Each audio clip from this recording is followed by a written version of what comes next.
बच्चों, आज हम आपके सामने जो टॉपिक लेके आए हैं वो है फर्स्ट ईयर डीएलएड का हिंदी भाषा शिक्षण और प्रवीणता। इसकी फर्स्ट यूनिट हम स्टार्ट कर रहे हैं डीएलएड फर्स्ट ईयर की। इसमें पहला क्वेश्चन है, हिंदी भाषा का शाब्दिक अर्थ, उद्गम एवं विकास पर टिप्पणी लिखिए। यहाँ पे इसमें हिंदी भाषा का अर्थ क्या है, उसका उद्गम किस प्रकार हुआ और उसका विकास किस प्रकार हुआ, इसके बारे में हम यहाँ पे समझाएंगे। हिंदी एक फारसी शब्द है जिसका अर्थ है हिंदी या भारत से संबंध रखने वाला। जो हिंदी शब्द है वो क्या है, फारसी शब्द है और इसका मतलब होता है हिंदी या भारत से संबंध रखने वाला। यह शब्द सिंध से बना है। कहाँ से बना है? सिंध से। ऐसा भी माना जाता है कि हिमालय व इंदु सरोवर के मध्य के निवासियों को हिंदू कहा जाने लगा। हिमालय व इंदु, इन दोनों को मिला के जो वर्ड बनता है वो बना हिंदू। हिमालय का ही और इंदु का आधा न और दू, तो हिंदू। सरोवर के मध्य के निवासियों को हिंदू कहा जाने लगा तथा इन निवासियों की भाषा हिंदी रखी गई। उद्गम, हिंदी भाषा का मूल वैदिक संस्कृत से मिलना है। हिंदी भाषा का मूल है जो वैदिक संस्कृत से मिलना है। इसका विकास वैदिक काल से होता आ रहा है। हिंदी भाषा का विकास वैदिक काल से ही शुरू हो गया था। उस समय संस्कृत भाषा प्रचलन में थी। जब इसका विकास वैदिक काल से होता आ रहा है और हिंदी भाषा के मूल रूप का संबंध यूरोप एशिया चक्र के साथ माना जाता है। जब यूरोप और एशिया का प्रारंभ हुआ था उस समय इनकी खोज हुई थी, तब से माना जाता है कि हिंदी भाषा का संबंध भी मूल रूप से तभी से माना जाता रहा है। इस भाषा का संबंध आर्य भाषा परिवार से माना जाता है। ये माना जाता है कि जब आर्य भारत में आए थे तो इस भाषा को कुछ रूप लेकर यहाँ पर आए थे। माना जाता है कि आर्य जाति के लोग जिस स्थान पर रहते हैं, जिस भाषा का उपयोग करते थे, वही भाषा हिंदी वैज्ञानिकों ने दो वर्गों में विभाजित की। जब यहाँ पे आर्य परिवार के लोग आए इंडिया में, तो वो जिस स्थान पर रहे और जिस भाषा का उन्होंने उपयोग किया, वही भाषा हिंदी वैज्ञानिकों ने दो वर्गों में विभाजित की है। पहला केंटुम वर्ग, दूसरा शतम वर्ग। केंटुम वर्ग में यूरोप की भाषाएं इस वर्ग में शामिल है। केंटुम वर्ग में कौन सी भाषाएं शामिल है? यूरोप की भाषाएं, जैसे कि अंग्रेजी, यूनानी, फ्रेंच। कौन कौन सी? अंग्रेजी, यूनानी और फ्रेंच। और शतम वर्ग में इसमें भारत और ईरान की भाषा का संबंध है। शतम वर्ग में कौन सी आई? भारत और ईरान की भाषा। हिंदी भाषा का विकास। प्राचीन काल, हिंदी भाषा का प्राचीन काल में क्या स्वरूप था वो देखेंगे हम इसमें। भारतीय आर्य भाषा का प्राचीनतम रूप ऋग्वेद से मिलता है। विद्वान इसी भाषा को वैदिक भाषा से जानते हैं। जो भारत में सबसे पहले आर्य भाषा आई तो उसमें ऋग्वेद में इसका थोड़ा रूप मिला, फिर इसी भाषा को वैदिक भाषा के रूप में जाना गया। यह एक समय जनसाधारण की भाषा रही होगी। वेद, उपनिषद, ब्राह्मण ग्रंथ में वैदिक संस्कृत का दर्शन देखने को मिलता है। विद्वान इसको क्या वैदिक भाषा जानने लगे और यही एक जनसाधारण की भाषा रही होगी। जब ये जनसाधारण में फैली तो ये जनसाधारण की भाषा बन गई और वेद, उपनिषद, ब्राह्मण ग्रंथ में वैदिक संस्कृत का दर्शन देखने को मिलता है। हमारे जहाँ के वेद है और ब्राह्मण ग्रंथ है उसमें वैदिक संस्कृत का रूप हमें देखने को मिलता है। दूसरा है मध्यकाल। इस काल में प्राकृत भाषा का उपयोग किया जाता था। इस काल में शौरसेनी प्राकृत, मागधी प्राकृत, अर्धमागधी प्राकृत का महत्व रहा और अपभ्रंश भाषा का विकास ही हिंदी के विकास का तीसरा चरण रहा। मध्य काल में क्या हुआ? इसमें प्राकृत भाषा का उपयोग किया जाता था और हमारी संस्कृत जो प्राकृत भाषा से ही निकली हुई है। इस काल में शौरसेनी प्राकृत, मागधी प्राकृत, अर्धमागधी प्राकृत का महत्व रहा है। तीसरा काल है आधुनिक काल। अपभ्रंश भाषा के प्रयोग से लेकर आज तक के काल को हिंदी के विकास का आधुनिक काल कहा जा सकता है। जो अपभ्रंश भाषा रही है, मतलब कि मिलीजुली भाषा सबकी, उसके प्रयोग से लेकर आज तक के जो काल है उसे हिंदी विकास का आधुनिक काल माना जाता है। हमारी हिंदी एक ऐसी भाषा है जिसमें तरह तरह की भाषाओं के शब्द समाहित हो गए हैं और इसी कारण इसे अपभ्रंश के रूप में लिया जाता है और आधुनिक काल में यही अपभ्रंश हिंदी भाषा चल रही है। ये समय 1000 ईस्वी से आज तक शौरसेनी अपभ्रंश की मुख्य बोलियां ब्रज, भोजपुरी, खड़ी बोली है। कौन कौन सी है हमारे यहाँ की अपभ्रंश की मुख्य बोलियां? ब्रज, भोजपुरी और खड़ी बोली। इन्हीं बोलियों ने हिंदी के आधुनिक रूप को निखरा और संवारा है। इन्हीं बोलियों ने क्या किया है, हम ब्रज भोजपुरी खड़ी बोली ने हिंदी में हिंदी का जो आधुनिक रूप है अभी जो वर्तमान में सामने है वो सामने आया है। जैसे कि 1000 ईस्वी से 1500 ईस्वी तक इसमें पृथ्वीराज रासो, बीसलदेव रासो, खुमान रासो आदि काव्य की रचना हुई। कौन कौन से? 1000 से 1500 ईस्वी तक पृथ्वीराज रासो, बीसलदेव रासो, खुमान रासो आदि हिंदी काव्य की रचना हुई और इसमें आधुनिक हिंदी का प्रयोग किया गया। किस कौन कौन से में? पृथ्वीराज रासो, बीसलदेव रासो, खुमान रासो इनकी रचना हुई और इसमें आधुनिक हिंदी का प्रयोग किया गया। दूसरा है 1500 से 1800 ईस्वी। इस काल में अब्रज भाषा का प्रयोग बंद हो गया। 1500 से 1800 में क्या हुआ कि इस काल में अब्रज भाषा का प्रयोग बंद हो गया और ब्रज अवधि खड़ी बोली में निखार आ गया। कौन कौन सी भाषा का निखार आया? ब्रज अवधि खड़ी बोली। इसका कारण था कि कृष्ण भक्ति के साथ ब्रज भाषा का प्रयोग बढ़ा। उस समय कृष्ण भक्ति का प्रचलन चला था और कृष्ण भगवान ब्रज से रिलेशन रखते हैं, ब्रजभूमि से, इसीलिए ब्रज भाषा का प्रयोग यहाँ पे बढ़ गया था। सूरदास, नंददास, रसखान ने अपनी कृतियां रचना की और सूरदास जैसे महान भक्त नंददास, रसखान आदि ने अपनी कृतियों की रचना की। रीतिकालीन कवि बिहारी, मतीराम, केशव आदि ने अलंकार युक्त भाषा का खूब प्रयोग किया। उसी समय रीतिकालीन कवि सामने प्रकट हुए जिसमें थे बिहारी, मतीराम, केशव आदि ने अलंकार युक्त भाषा, अलंकारों का खूब प्रयोग करके अपनी भाषा को यहाँ पे आगे बढ़ाया था। इसके बाद आता है 1800 से आज तक। यही काल खड़ी बोली के विकास का काल माना जाता है। जो आज जो प्रचलन में है खड़ी बोली हिंदी वाली, वही इसी का प्रचलन का जो विकास हुआ है वो 1800 से आज तक में माना जाता है। यही खड़ी बोली वर्तमान की हिंदी भाषा है। समूचे समूचे देश की राष्ट्रभाषा है। जो वर्तमान में हम हिंदी बोल रहे हैं वो खड़ी बोली का ही रूप है जो समूचे देश की भाषा बन गई है। अतः कहा जा सकता है कि हिंदी का उद्भव यूरोपीय परिवार की आर्य भाषा है जिसका रूप हमें वैदिक संस्कृत में मिलता है। क्या कह सकते हैं हम? हम कह सकते हैं कि हिंदी का उद्भव है यूरोपीय परिवार की आर्य भाषा से हुआ है जिसका रूप हमें वैदिक संस्कृत में देखने को मिलता है। दूसरा क्वेश्चन है हमारा, भाषा क्या है? स्पष्ट करें वो भाषा का कार्य क्या है। भाषा भाव, विचार और अनुभवों को व्यक्त करने का सांकेतिक साधन है। भाषा के माध्यम से हम हमारे भाव प्रकट करते हैं, हमारे विचार सामने रखते हैं और हमारे अनुभव को आपस में एक दूसरे से व्यक्त करते हैं। इसको जो जो साधन है, सांकेतिक साधन, भाव, विचार और अनुभव को व्यक्त करने का, उसको हम बोलते हैं भाषा। शास्त्रीय अर्थ में देखें तो विचारों की अभिव्यक्ति के लिए किसी समाज द्वारा स्वीकृत जिन ध्वनि संकेतों का व्यवहार होता है वह भाषा होती है। किस विचारों की अभिव्यक्ति के लिए किसी समाज द्वारा स्वीकृत जिन ध्वनि संकेतों का व्यवहार होता है वह भाषा होती है।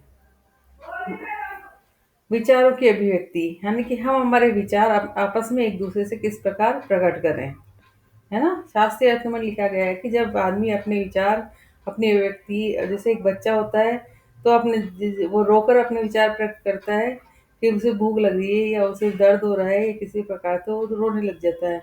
जब बच्चा थोड़ा सा बड़ा होता है तो इशारा करके अपनी बात कहने लग जाता है, या फिर और बड़ा होता है तो वो अपने शब्दों के माध्यम से अपनी बात को कहना लग जाता है और ध्वनि संकेतों का उसमें प्रयोग करता है।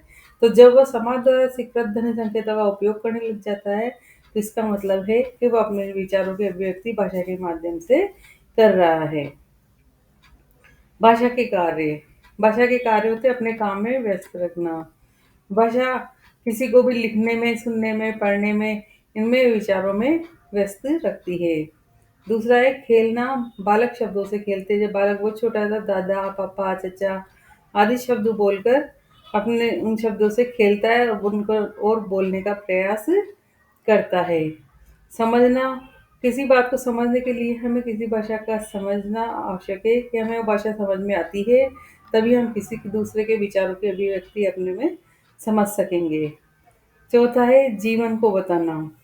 हमारे जीवन की, जैसे किसी ने अपने जीवन की रचना, उसकी रचना की, अपनी जीवन के बारे में बताया, जैसे कि महात्मा गांधी ने लिखा था, माई एक्सपीरियंस विथ ट्रूथ, यानी कि सत्य के साथ मेरे प्रयोग। तो किसी ने अपने जीवन का उपन्यास उसमें पूरा लिखा था, उनके बचपन से लेके बड़े होने तक उन्होंने कहाँ पे क्या क्या किया सबके बारे में उसमें बताया था, और वो बचपन में कैसे थे, बड़े होने पे कैसे हुए, और बाद में उन्होंने देश के लिए कौन कौन से कार्य किए। तो ये सब भाषा के माध्यम से ही प्रकट कर पाते हैं। भाषा की विशेषताएं: विचारों व भावों को स्थानांतरित करती है। भाषा क्या करती है? हमारे जो विचार हैं, मन के भाव है, उनको हम किसी कागज पे लिख के या बोलकर किसी को सुना सकते हैं, कागज पे लिखकर बता सकते हैं। तो हमारे भाव को स्थानांतरित करती है, यानी कि एक व्यक्ति से दूसरे व्यक्ति तक उसका स्थानांतरण होता है। इससे मानव पीढ़ी दर पीढ़ी जुड़ता चला जाता है। हम जो भाषा बोल रहे हैं, हमारे पूर्वज ने भाषा बोली थी, उनसे आज तक हम किसी न किसी भाषा के माध्यम से जुड़ते चले आ रहे हैं।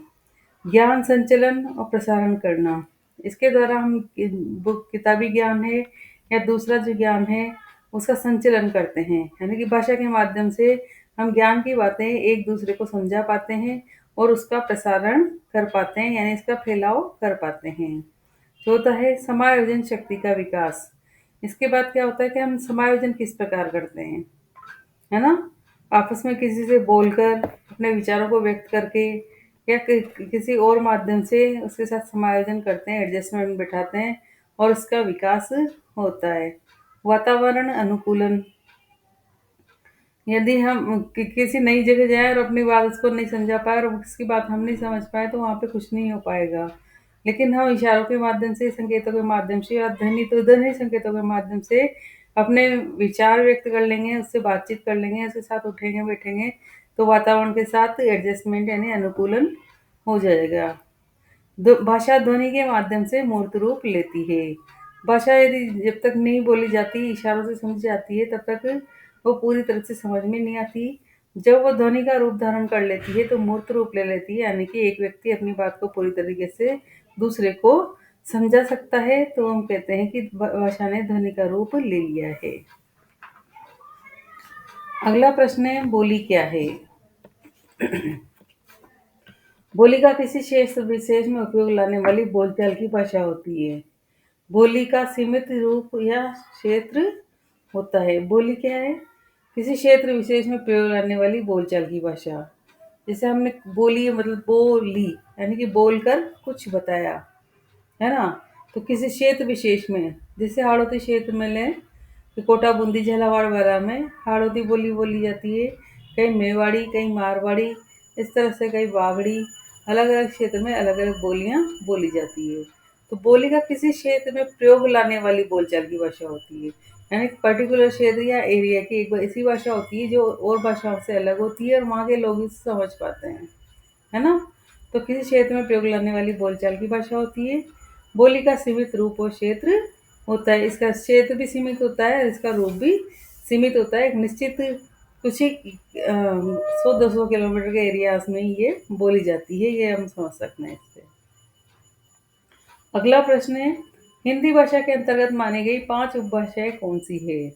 हिंदी भाषा के अंतर्गत मानी गई 5 उपभाषाएं, ये है पश्चिमी हिंदी। पश्चिमी हिंदी है खड़ी बोली, हरियाणवी और ब्रज।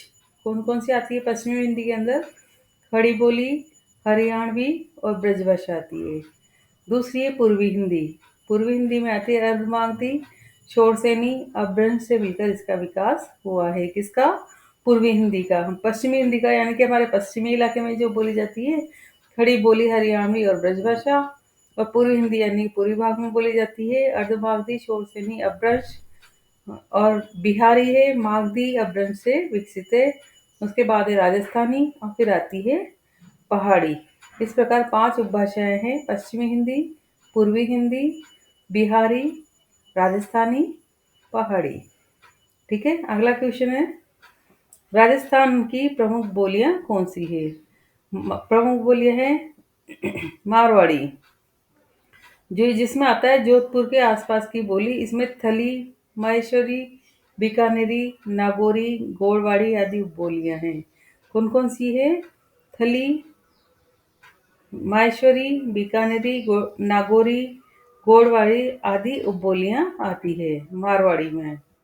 इसमें वीर, श्रृंगार, नीति साहित्य का भंडार है। किस किस का भंडार है इसमें? वीर, श्रृंगार, नीति साहित्य का भंडार है। दूसरी है मेवाड़ी। मेवाड़ क्षेत्र में बोली जाने वाली बोली यह उदयपुर, भीलवाड़ा और चित्तौड़गढ़ में बोली जाती है। कौन कौन सी जगह बोली जाती है? उदयपुर, भीलवाड़ा और चित्तौड़गढ़। हमारे राणा प्रताप भी चित्तौड़गढ़ उधर के निवासी थे, तो हम उनसे याद रख सकते हैं कि उदयपुर, भीलवाड़ा और चित्तौड़गढ़ में मेवाड़ी बोली जाती है। ढूंढाड़ी, ये जयपुर, दौसा, अजमेर, किशनगढ़, टोंक आदि में बोली जाती है। ढूंढाड़ी जो कहाँ पे बोली जा रही है? ये बोली जाती है जयपुर, दौसा, अजमेर, किशनगढ़, टोंक। ठीक है। संत दादू का साहित्य इसी ढूंढाड़ी भाषा में लिखा गया है। संत दादू ने जो साहित्य लिखा है ढूंढाड़ी भाषा में ही लिखा है। हाड़ौती, कोटा, बूंदी, झालावाड़, बारां क्षेत्र में बोली जाने वाली भाषा होती है जो हाड़ौती होती है। ठीक है। मेवाती, मेवात क्षेत्र, अलवर, भरतपुर में बोली जाती है।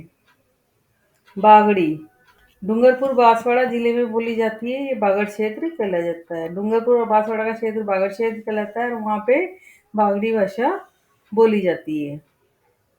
मालवी, ये इंदौर, भोपाल, राजस्थान के मेवाड़ के कुछ हिस्सों में बोली जाती है। कौन सी भाषा? मालवी भाषा। अगला क्वेश्चन है हमारा, मानकीकरण से आशय व प्रक्रिया समझाइए। मानकीकरण से क्या आशय है और उसकी क्या प्रक्रिया है? उत्तर है अंग्रेजी के स्टैंडर्डाइजेशन शब्द का हिंदी रूपांतरण है। मानकीकरण क्या है? अंग्रेजी शब्द स्टैंडर्डाइजेशन, उसका हिंदी में रूपांतरण है मानकीकरण। इसमें भाषा के विविध स्तरों पर पाई जाने वाली विषमता को दूर करके समरूपता का लाने का प्रयास किया जाता है। इसमें भाषा के विविध स्तर होते हैं, जैसे कि किस प्रकार की कितना इस भाषा का जो विविध स्तर है, अलग अलग तरह के जो रूप सामने आते हैं, उसकी विषमता को दूर करने का प्रयास किया जाता है और सब में समरूपता लाने का प्रयास किया जाता है। भाषा का मानकीकरण एक अमूर्त आदर्श है। जैसे कि हमने माना, हमने लिखा, बोला शब्द कि मैंने नहीं किया, ये मानक रूप है, यानी कि ये माना गया है। उसी शब्द को हम बोलेंगे कि मैंने नहीं करा, तो ये अमानक रूप है, यानी कि ये माना नहीं गया है। सही उच्चारण और सही शब्द होगा किया, जबकि अशुद्ध उच्चारण और गलत रूप होगा करा। ठीक है। तो मानक का मतलब है जो मान्यता में है, माना गया है ना। जैसा हमने ये नहीं किया, हमने वो नहीं करा, इस तरह से करा, किया, जैसे ऐसे अनेक शब्द हैं। हाँ, जैसे क्या, कैसे, क्यों, इन सब का भी हम उपयोग कर सकते हैं। जहाँ हिंदी में बिल्कुल सही उच्चारण आना चाहिए वो मानक रूप है, और जहाँ हम हमारी दूसरी भाषा का उपयोग कर देते हैं अपनी क्षेत्रीय भाषा के रूप में, करा, की, इस तरह से उपयोग कर लेते हैं, तो वो अमानक रूप होता है। मानकीकरण की प्रक्रिया, ध्वनियों के विषम उच्चारणों के स्थान पर समरूप उच्चारण निर्धारित करना। ध्वनियों के विषम उच्चारणों के स्थान पर समरूप उच्चारण निर्धारित करना। ठीक है ना। दूसरा है वर्तनी के नियमों को स्पष्ट कर एक ही रीति को मान्यता प्रदान करना। पहले तो है ध्वनियों के विषम उच्चारण के स्थान पर समरूप उच्चारण। विषम उच्चारण चल रहे हैं हमारे ध्वनियों के, कि हम किसी भी प्रकार से किसी भी शब्द को बोल देते हैं, तो उसका उच्चारण सही करना मानकीकरण का रूप होता है। दूसरा है वर्तनी के नियमों को स्पष्ट कर एक ही रीति को मान्यता प्रदान करना। वर्तनी को, यानी कि हमारे जो शब्द हैं, इनको बोलने के नियम स्पष्ट करके एक ही रीति को मान्यता प्रदान की जाती है कि ये वाला शब्द, ये वाला उच्चारण बिल्कुल सही रहेगा और ये नियम के अनुसार मान्य है। तीसरा है वाक्य के स्तर पर विविधता के व्यवहार को निषेध करना। वाक्य के स्तर पर विविधता के व्यवहार को निषेध करना, यानी कि वाक्य कितने प्रकार का होता है और उसकी विविधता कैसे होती है, उसको निषेध करने का प्रयास किया जाता है कि विविधता नहीं आनी चाहिए वाक्य में। हमेशा कोई वाक्य बोला जाता है तो उसका एक ही सेंटेंस, उस सेंटेंस का एक ही प्रकार और एक ही व्यवहार होना चाहिए, उसके अनेक प्रकार और अनेक व्यवहार नहीं होने चाहिए। इस प्रकार हम कह सकते हैं कि हजारी प्रसाद द्विवेदी, रामचंद्र शुक्ल, महावीर प्रसाद द्विवेदी, श्याम सुंदर आदि ने हिंदी के मानक रूप को विकसित किया है। क्या बता सकते हैं हम कि जो हजारी प्रसाद द्विवेदी हमारे हिंदी के अच्छे राइटर रहे हैं, रामचंद्र शुक्ल रहे हैं, महावीर प्रसाद द्विवेदी रहे हैं, श्याम सुंदर आदि ने हिंदी के मानक रूप को विकसित किया है कि हिंदी क्या है, हिंदी किस तरह से बोलनी चाहिए और हिंदी के सही उच्चारण और सही शब्द क्या है, ये इन सब ने बताया है। अगला क्वेश्चन है, मानकीकरण के पहलू बताइए। देश के स्तर पर आधिकारिक राजभाषा बनाने के लिए जैसे संस्कृत, तमिल, बंगला आदि के बीच हिंदी भाषा ने संघर्ष किया है और हिंदी को राजभाषा के रूप में मान्यता मिली। हमारे देश में तरह तरह की भाषाएं हैं, संस्कृत भी है, तमिल भी है, बंगला भी है, लेकिन सब में हिंदी को काफ़ी संघर्ष करना पड़ा है और उस अनेक संघर्ष के बाद ही हिंदी भाषा को राजभाषा का रूप दिया गया है, जो आज भी हमारे देश में हिंदी राजभाषा के रूप में विकसित है। दूसरा पॉइंट है इसका, राज्य स्तर पर कामकाज की आधिकारिक भाषा बनने के लिए जैसे उत्तर प्रदेश में उर्दू का द्वितीय भाषा का दर्जा पाने के लिए संघर्ष करना पड़ा। ऐसे हमारे देश में क्या हुआ, राज्य स्तर पर कामकाज की भाषा बनाने के लिए कि कौन सी उत्तर प्रदेश में उर्दू भाषा को संघर्ष करना पड़ा है। तीसरा है, संविधान की 8वीं अनुसूची में भाषाओं में स्थान पाने के लिए राजस्थानी संघर्ष कर रही है। आज भी राजस्थानी भाषा हमारा संघर्ष कर रही है कि सबकी संविधान की 8वीं अनुसूची में एक स्थान उसे मिल जाए। इस तरह इस संघर्ष में संताली को सफलता मिली है। संताली भाषा को 8वीं अनुसूची में स्थान मिल चुका है। चौथा पॉइंट है, स्थानीय भाषाओं में तथा भाषाओं के विविध रूपों में से एक को परिनिष्ठित करने के लिए किसी एक भाषा को मानक बनाने का प्रयास चलता रहता है। जैसे राजस्थान में अन्य स्थानिक भाषाओं के बीच मारवाड़ी के स्वरूप को राजस्थानी भाषा के लिए मानक बनाने का संघर्ष जारी है। हमारा चौथा पॉइंट है, स्थानीय भाषाओं में तथा भाषाओं के विविध रूपों में, है ना, जो स्थानीय भाषा है हमारी और भाषा के और ढेर सारे रूप हैं, उनमें से एक को परिनिष्ठित करने के लिए किसी एक भाषा को मानक बनाने का प्रयास चलता रहता है। हमारे यहाँ ये होता रहता है कि है ना, कि इस भाषा को मानक बनाया जाए, उस भाषा को मानक बनाया जाए, इस तरह के प्रयास यहाँ पे चलते रहते हैं सभी भाषाओं में से। जैसे राजस्थान में अन्य स्थानीय भाषाओं के बीच मारवाड़ी के स्वरूप स्वरूप को राजस्थानी भाषा के लिए मानक बनाने का संघर्ष जारी है।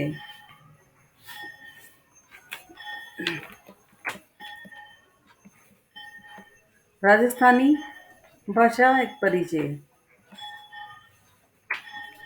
राजस्थान की 5 भाषाएं हैं, है ना, जैसे मारवाड़ी, मेवाड़ी, हाड़ौती, ढूंढाड़ी और वागड़ी। इसके संदर्भ में देखें तो इनका लिखित और मौखिक दोनों प्रकार का साहित्य भंडार काफी बड़ा है। इस साहित्य का जन साधारण में व्यापक उपयोग होता रहा है। कौन कौन सी 5 भाषाएं यहाँ पे, मारवाड़ी, मेवाड़ी, हाड़ौती, ढूंढाड़ी और वागड़ी। यहाँ नीचे हमने दिया भी गया है कि किस तरह से इनका उपयोग किया जाता है ना, जनसाधारण में किस प्रकार इनका उपयोग होता है। हिंदी के मुकाबले इनमें जो विविधताएं हैं उनमें से कुछ एक को यहाँ चिन्हित किया गया है। मारवाड़ी, मेवाड़ी, हाड़ौती, ढूंढाड़ी और बागड़ी के कुछ वाक्यों के विश्लेषण के आधार पर उनकी वाक्य संरचना को निम्न प्रकार समझा जा सकता है। जैसे हिंदी में बोलते हैं हम, मैं खा रही हूँ, तो मारवाड़ी में बोलेंगे खाऊं, और मेवाड़ी में बोलेंगे खाऊं हूँ। हाड़ौती में बोलेंगे खारी छूं, और ढूंढाड़ी में बोलेंगे खारी छूं। वागड़ी में बोलेंगे खाई रही हूँ। ऐसे हिंदी में बोलेंगे मैं खा रहा हूँ, तो मारवाड़ी में बोलेंगे खाऊं, मेवाड़ी में बोलेंगे खाऊं हूँ, हाड़ौती में बोलेंगे खारे छूं, और ढूंढाड़ी में बोलेंगे खारे छूं, और वागड़ी में बोलेंगे खाई रहे हूँ।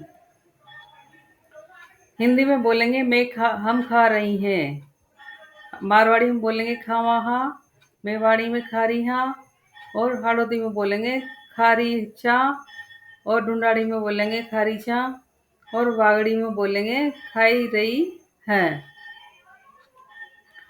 हिंदी में बोलेंगे हम खा रहे हैं। मारवाड़ी में बोलेंगे इस सेंटेंस को खावा हाँ, मेवाड़ी में बोलेंगे खारिया हाँ, हाड़ौती में बोलेंगे खारिया, और ढूंढाड़ी में बोलेंगे ओ खारिया, और वागड़ी में बोलेंगे खाई रहा हाँ। ऐसे हिंदी में बोलेंगे तू खा रही है, तो इसको बोलेंगे मारवाड़ी में खावे हैं, मेवाड़ी में खारी है, हाड़ौती में खारी छ, और ढूंढाड़ी में अखारे छे, और वागड़ी में खाई रही ए। इनमें डिफरेंस देखो आप कि जैसे मारवाड़ी में ऊ शब्द का प्रयोग हो रहा है, मेवाड़ी में हूँ का, हाड़ौती में छू का, ढूंढाड़ी में भी छू शब्द का प्रयोग हो रहा है, और वागड़ी में ऊ शब्द का मिल लिया गया ऊ, है ना।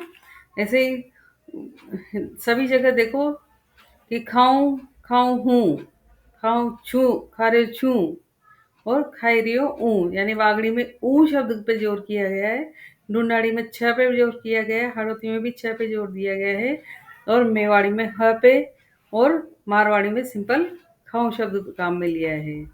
जैसे ही मारवाड़ी में देखे हम खा रही हैं तो खावा हाँ, खारी हाँ, मेवाड़ी में खारी हाँ, और हाड़ौती में खारा छा, ढूंढाड़ी में खारा छा, और खाई रिए है। यहाँ पे वागड़ी में है शब्द का प्रयोग हुआ है। इस तरह से हम गौर करके इनको अलग अलग समझ सकते हैं कि कौन सी भाषा में कौन से शब्द पर ज्यादा जोर दिया गया है।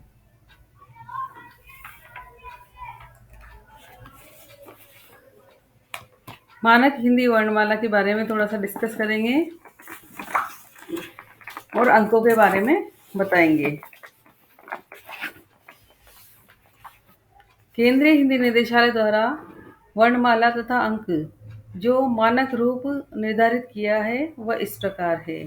हमारे यहाँ पे केंद्रीय हिंदी निदेशालय उसने वर्णमाला का कुछ रूप बताया गया है, वो इस प्रकार है। जैसे स्वर है अ, आ, ई, उ, री, ए, ओ, औ। ठीक है, कितने स्वर हो गए? 11। अ 1, आ 2, ई 3, बड़ी ई 4, उ 5, बड़ा ऊ 6, री 7, ए 8, बड़ा ए 9, और ओ 10, और औ 11। इस प्रकार 11 स्वर हमारे यहाँ केंद्रीय हिंदी निदेशालय द्वारा माने गए हैं। इनमें व्यंजन भी माने गए हैं, जैसे क, ख, ग, घ, ड। इसमें देखो जो ड का उपयोग हुआ है इसमें पीछे बिंदी है ना। तो इस वाले ड़ का इसमें यहाँ पे माना गया है। क, ख, ग, घ, ड। च, छ, ज, झ, य। ये सेम हिंदी हमारी हिंदी जैसा ही है। च, छ, ज, झ, य। ट, ठ, ड, ढ, ण। ट, ठ, ड, ढ, ण। त, थ, द, ध, न। कौन सा? त, थ, द, ध, न। फिर है प, फ, ब, भ, म। कौन सा है? प, फ, ब, भ, म। और इसके नीचे है य, र, ल, व, श।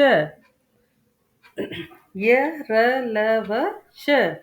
और उसके नीचे है श, स, ह, ड़, ढ। देखो यहाँ पे श, स, ह के बाद ड़ और ढ को भी लिया गया है। इस तरह हिंदी वर्णमाला में मूलतः 11 स्वर तथा 35 व्यंजन है, यानी कि 33 प्लस 2। ठीक है। संयुक्त व्यंजन है श, क्षत्रिय वाला। ये दो अक्षरों से मिलकर बना है कहलंत प्लस श। ऐसे त्र बना है त हलंत प्लस र से। ज्ञ बना है ज प्लस य से। ऐसे श्र बना है श हलंत प्लस र से। इसमें कुछ ग्रहित व्यंजन भी है, जैसे क, ख। ख के नीचे टुकता लगा हुआ है, देखो एक बिंदी लगी हुई है ख में नीचे। ज, ज में भी नीचे नुक्ता लगा है, बिंदी लगी हुई है। और फ है ना, फ में भी नीचे नुक्ता लगा हुआ है। हिंदी के अंक जैसे देवनागरी भाषा में जो लिए गए हैं, देखो अंक के रूप हैं। एक, इसका आकार देखिए ध्यान से। एक किस प्रकार लिखा हुआ है, 2, 3 किस प्रकार लिखा हुआ है, 4, 5, 6, 7 जो हमारे बड़े बुजुर्ग पहले प्रयोग में लिया करते थे। हमारे दादाजी, हमारे परदादाजी पहले के हिंदी का मानक रूप, हिंदी के अंक के काम में लिया करते थे गणित में। भारतीय अंक है अंतर्राष्ट्रीय अंक, जैसे जो अंग्रेजी के अंक माने जाते हैं 1, 2, 3, 4, 5, 6, 7, 8, 9 और 0। इन अंकों को हम ध्यान से देखेंगे किस प्रकार से अंक है।